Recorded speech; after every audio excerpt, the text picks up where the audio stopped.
Alright guys, welcome back to the channel. Thank you once again for taking time out to watch the video. I really appreciate all the support you guys have been showing the channel. We have more PlayStation news, rumors, and leaks to go over and discuss. So before we dive into it, do me a big favor. If you do end up enjoying the video or finding it informative, make sure you leave it a like. It really helps them out more than you know. And if you are new here to the channel, make sure you hit that subscribe button as well.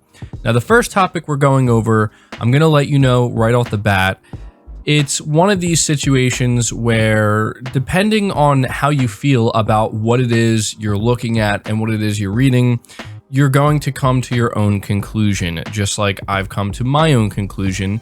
And I don't want to encourage anybody to look into this more than you should. But there's no doubt that what I'm talking about here has caused a bit of conversation online.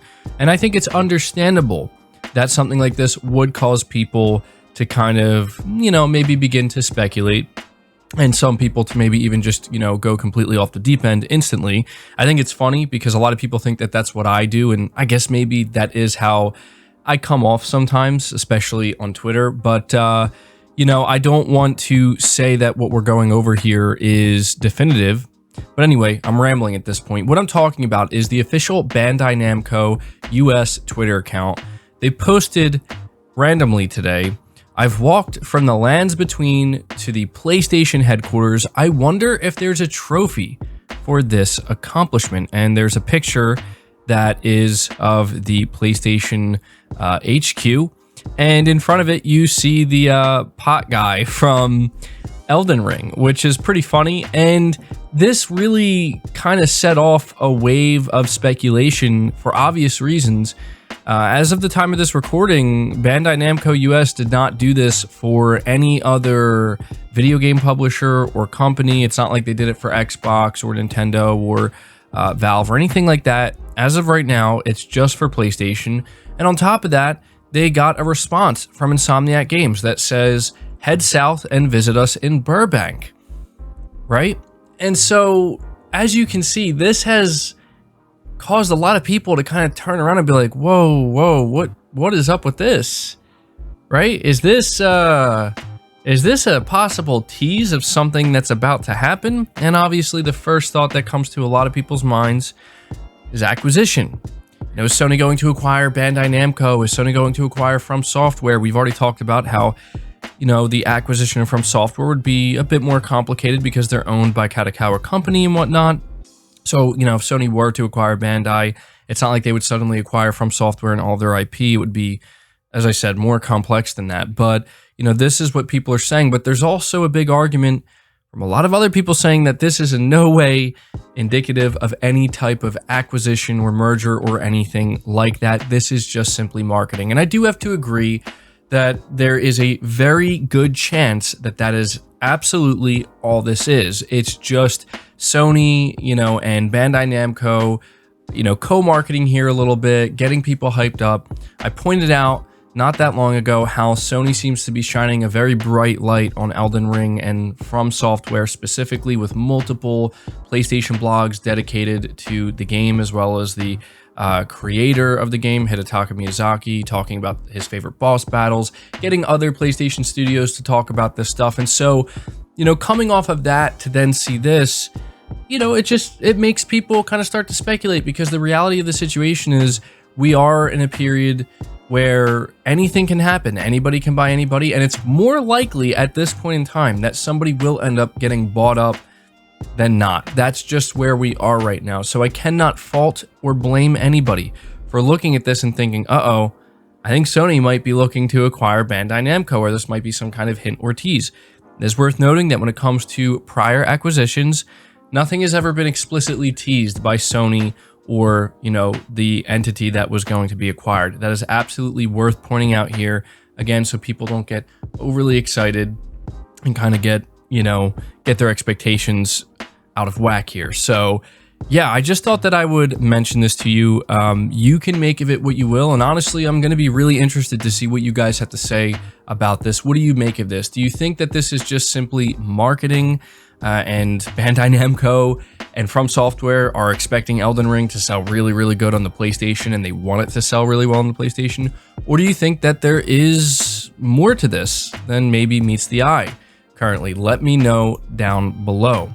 I do also want to quickly point out, just to back this up, again, just to kind of back up why people are always thinking, who's Sony going to acquire next at this point? Sony has a job application up where it's for corporate counsel, M&A, which is mergers and acquisitions and strategic alliances, where they pretty much make it clear that they are absolutely looking to acquire more entities, possibly a publisher, bigger studios. And they also say under the qualifications that Japanese language skills are a plus for obvious reasons. Sony is a Japanese company. So again, just wanted to highlight that. But we're moving on to the next topic, which I think is a pretty interesting one. This is reading from WCCF Tech, where it says Guerrilla Games and Kojima Productions have had a close partnership thanks to, in part, to the sharing of Guerrilla's proprietary Decima engine. Decima has powered not just both Horizon titles developed internally by Guerrilla Games, but also Kojima Productions' Death Stranding title. With technology being shared between these two AAA developers, it should come as no surprise to see that one of Death Stranding's more unique features plays a big role in Horizon Forbidden West. When you compare Aloy's focus to that of Sam Bridges' BB, there are some instant similarities between the scanning capabilities of both futuristic devices. In addition to being able to scan out points of interest, typically enemy combatants, and their various strengths, weaknesses, or equipment, they can also be used to give a quick snapshot of the environment and the immediate hazards presented. In Death Stranding, these hazards are clearly marked by simple colored lines and symbols that chart out the intensity of a given path, ranging from blue to yellow to red, given the intensity and the sheer amount of difficulty Sam would have traversing them. Just the same, Aloy's focus in Horizon Forbidden West has been upgraded with some of that secret Kojima tech to help give the player more agency to be able to climb around the environment as well. Yellow painted handholds still mark the most obvious parts of the traversal, just as they did in Horizon Zero Dawn, but the main difference is that Aloy's climbing prowess has been developed to include free climbing over most surfaces in the game, as not every vertical grab or cliff face will be smeared with sunflower yellow paint to guide the way. Routinely scanning the environment with Aloy's focus clearly illuminates the path forward when things become less obvious. With the technology imported from Kojima Productions' Death Stranding and added into Horizon Forbidden West, the upgraded focus is a simple innovation that makes the climbing and parkour of Horizon Forbidden West that much more enjoyable.